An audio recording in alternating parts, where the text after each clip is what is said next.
Você sabia que tem como ganhar muito dinheiro todo mês com o YouTube sem precisar mostrar teu rosto? Bom, isso provavelmente você já sabe, né? Quem me acompanha sabe disso. Hey Nerd, Trunks, não é o Peter aqui. Passando só pra falar que na descrição tem um link pra você aprender tudo sobre o YouTube. Tamo junto e fica com o corte. Então, aí tem uma visão que não é pró-russa, do realismo, que diz o seguinte: olha, a Rússia, que é um Estado agressor, mas fez essas coisas. O Estado agressor foi lá e impôs, não é porque tinha risco existencial nenhum, mas é a mesma coisa. Na prática é o Estado, dentro dessa lógica, dessa anárquica, dentro dessas situações que ela conduziu de maneira deturpada, então tudo isso é uma enorme mentira, e ela conduziu dessa maneira. Agora você tem uma outra visão, que é uma visão mais ligada a uma visão um pouco mais liberal do mundo. E como é que ela funciona? Ela é assim, olha, apesar da gente ter esses países que sim, muitas vezes buscam o seu interesse, duas variáveis contam muito. A primeira variável que conta demais é o fato de que existem órgãos internacionais, existem acordos, os acordos comerciais são absolutamente importantes, acordos militares como a própria OTAN, que o mundo ele está organizado em rede há muito tempo. Há muito tempo. E todo xadrez estratégico vem acontecendo em rede também há bastante tempo. E a coisa está estruturada assim. Então essa é uma maneira, um dos blocos. O outro bloco é o seguinte, desse pensamento. Os países não reagem só como um grande monolito, aquilo que é do seu interesse, é como se fosse jogando War. O jogo do War existe, mas é meio bronco essa maneira de ver as coisas, é um pouco bronca. Talvez seja mais complexo que isso. Tem umas sutilezas. Então, por exemplo, um presidente reage também de acordo com as suas percepções, de acordo com o seu perfil. O Trump age de um jeito, o Biden age de outro. Isso muda as coisas. O Bolsonaro age de um jeito, sei lá quem age de outro. Isso muda, tudo isso muda. E quando a gente olha dessa maneira, o que a gente vê? Que o povo ucraniano massivamente vem falando nos últimos anos é que quer ser parte não da OTAN, mas da União Europeia. Existe um alinhamento muito maior dessa população que tem sua autonomia garantida pela Constituição do país, que é um país legítimo, como todos os outros países reconhecidos no mundo, que faz parte de uma série de órgãos internacionais e assim por diante. Esse povo tem muito mais alinhamento com a Europa do que com a Rússia. E, do outro lado, o Putin age muito mais como um líder autocrata que quer impor muito assim a sua maneira, que é bélica, etc., de conduzir as relações internacionais, do que estritamente o interesse prático da Rússia. Porque, eventualmente, em algum nível, o custo-benefício para a Rússia pode ser péssimo disso tudo. Tá? Ela não parece que tá ganhando nada com essa guerra, tipo... Então, é aí que a gente vai chegar. Então, sob esse ponto de vista, é o seguinte, tá bom, então, de fato, pode ter existido uma discussão, pode não, existiu uma discussão durante o período de unificação da Alemanha sobre o avanço ou não da OTAN, existiu. Existe todo um debate geopolítico, existe tudo isso. Mas existe a autonomia da Ucrânia de ser o que ela quiser ser. E não tem país nenhum que tem que ficar entrando sabe, nas questões de maneira violenta, porque não é assim que o mundo deve funcionar. Ainda mais assim, quando a gente está falando de lugares, de regiões que há muito tempo não tem uma tensão. É diferente você pegar um lugar onde está uma guerra constante. Cara, isso aqui a gente não tem algo dessa natureza desde a Segunda Guerra Mundial. É muito tempo, são 80 anos sem um negócio como esse. Entende? Não conta as guerras lá no Oriente Médio. Não, tô falando assim, na Europa. Ah, na Europa. Entendi. Entendeu? Então, qual que é o negócio? Quando a gente olha por esse ponto de vista, o Putin não está exatamente atacando só a Ucrânia dentro de uma esfera de interesse estritamente aqui da sua proteção existencial. Não.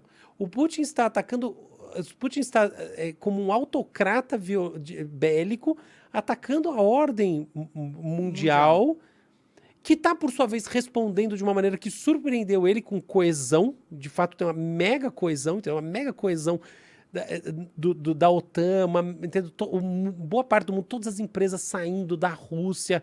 Você entende? O embargo envolvendo Suíça, que não se envolve em nada, Singapura. Então, ou seja, tem um movimento forte organizado E quando a gente vai ver, acima de qualquer coisa, existe uma enorme violência, porque o povo ucraniano deve ter direito de determinar o seu futuro. Então, essas são as duas visões distintas da coisa. Dos dois lados eu tenho que falar, isso aqui é verdade, isso aqui é verdade. Então, eu acho assim, a gente tem que olhar e ver, tá, o que está em jogo? Não está em jogo só o que é essa guerra, mas são narrativas que estão em jogo sobre como a coisa deve ser vista. Eu tenho uma inclinação muito maior por essa segunda narrativa, tá? Eu acho que, primeiro, independente de qualquer questão histórica, em 2020, a partir de 2014, é claro o interesse ucraniano de estar alinhado à Europa, por uma série de razões. O declínio do prestígio russo, não importa, mas é uma coisa evidente. E é uma coisa Você quer jogar no time dos mais fortes, né? Não é só isso, é muito mais legal. Não é só, é mais legal. O ponto é esse. Então, Mais liberdade, civil, né? E aí tem uma coisa que a gente concorda. Entende? Liberdade, é isso, cara. Sacou? É assim, você quer estar num estado repressivo, que você não pode fazer nada, ou você quer estar num lugar que tem mais liberdade. Você pode falar o que você quiser, você pode... Entendeu? As coisas são mais livres, as relações são melhores. Do meu ponto de vista, melhores, já estou juízo de valor. Mas é isso, elas são muito mais livres, você tem muito mais espaço de subjetivação e etc. Tal. Então, para começar, tem isso. Eu acho assim, esse é um ponto absolutamente fundamental no meu ponto de vista. Então, não dá para tratar um país, seja qual for, ainda mais um país que é o segundo maior da Europa, como se fosse uma pecinha. O segundo maior país da Europa? Caralho, é 40 milhões de pessoas, né, que vivem não, lá. o tamanho, né? Não dá pra você... Não é por população. Ah, por tamanho. Não dá pra fazer... Sabe aquele joguinho que a gente vê tipo, aqueles filmes que o cara tem um negócio assim, ele empurra as pecinhas, que é um Word? Sim. Não é assim que funciona. Então, esse pra mim é o primeiro ponto. E o segundo é esse. O que eu acho que tá em jogo são as liberdades também. Eu não acho que o texto mata o assunto. Tem um subtexto. Foi aí que até... Na última discussão sobre esse assunto que houve alguma divergência. Porque para mim é isso. Para mim, o Putin representa uma maneira autocrática, repressiva de ver o mundo, que é, vamos dizer assim, oposta à maneira da Europa. Então a gente, no meu entendimento, tem que perceber que tem essas coisas. Aí beleza, então você fala assim, tá bom, tem duas narrativas, que bom, e daí? Olha só onde a coisa chega, que para mim é o grande ponto. Não é só que tem duas narrativas, que são duas maneiras das pessoas contarem que história é essa. E é o que a gente vê. Você vê que, agora que eu falei, é muito fácil, né? Você entra em alguns veículos, você vê essa daqui que eu falei, essa primeira realista do tipo, o Putin, a sua zona de influência, o xadrez do não sei o quê, né? Manda quem pode, obedece quem tem juízo. Tem juízo. E do outro lado, essa outra aqui, que é tipo do Washington Post. Não é só isso, né? É uma outra coisa. É assim, o desfecho dessa guerra vai determinar fortemente para que lado a gente vai como mundo. E quando se fala isso, a minha percepção é que o que ele vai determinar também é qual dessas narrativas vai ser hegemônica. Porque olha só, vamos dizer que a Rússia leve, tá? Então o que quer dizer a Rússia levar? A Rússia não vai dominar a Ucrânia inteira, isso aí é muito difícil que aconteça. Mas a Rússia efetivamente pode dominar essa faixa que vai da Crimeia até o Donbass inteira. Ela pode fragmentar o país inteiro da Ucrânia, fechar a Ucrânia para o litoral nessa parte, que vai dar que é quase tudo, que vai dar um problema enorme para a Ucrânia. Lembrando que o Donbass foi uma das regiões produtivas, era a principal região produtiva industrial da Ucrânia. Então, quer dizer, existe sim uma grande chance de parcialmente a Rússia levar essa daqui. O que fica dessa história? Fica que, no final das contas, o jogo geopolítico é um jogo em que a agressão, essa visão, né, do Estado que entra com força, etc. e tal, se impõe. Agora olha uma outra, imagina que de fato a associação de embargos, apoios, as empresas embora da Rússia, termine, enfim, obliterando esse processo.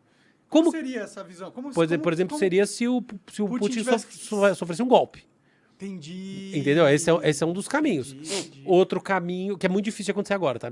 Não dá nenhum indício de que isso esteja sendo preparado com seriedade. Também não teria como ter esse indício, mas não é assim, eu também dei uma bela pesquisada nesse assunto e não encontro bases para afirmar que existem uma força revolucionária dentro da Rússia. ou sei lá onde, preparando algo assim. Então, a primeira coisa é isso. Mas essa é uma maneira.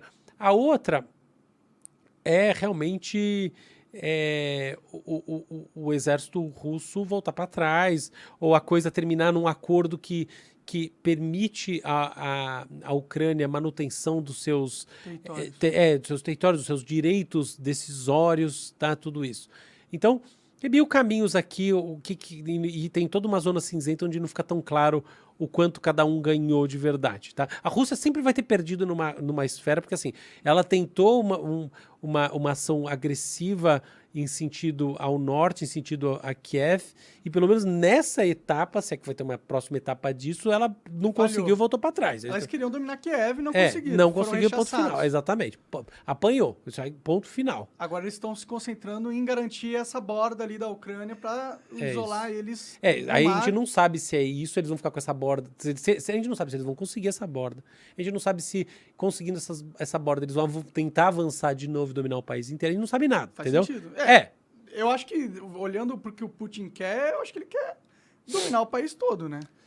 É uma longa discussão. É difícil saber. Assim, é difícil saber. Porque talvez ele possa pensar o seguinte: pensa uma coisa, o embargo vai tendo efeito maior ao longo do tempo. Então, talvez isso em 4, 5 meses não seja viável. Então, tem uma questão temporal. Então, por isso que cada dia de resistência ucraniana é um ponto a favor dos É ucranianos. verdade, tá sangrando a Rússia porque não tá podendo comprar material de empresas ocidentais, não tá Não podendo podendo... vender quase nada para o Ocidente. Sim, Tá. mas aí tem a China ali que pode tentar ajudar, né? Então, essa é a grande discussão, mas antes até de chegar nessa, que de fato é um dos desfechos dessa reflexão.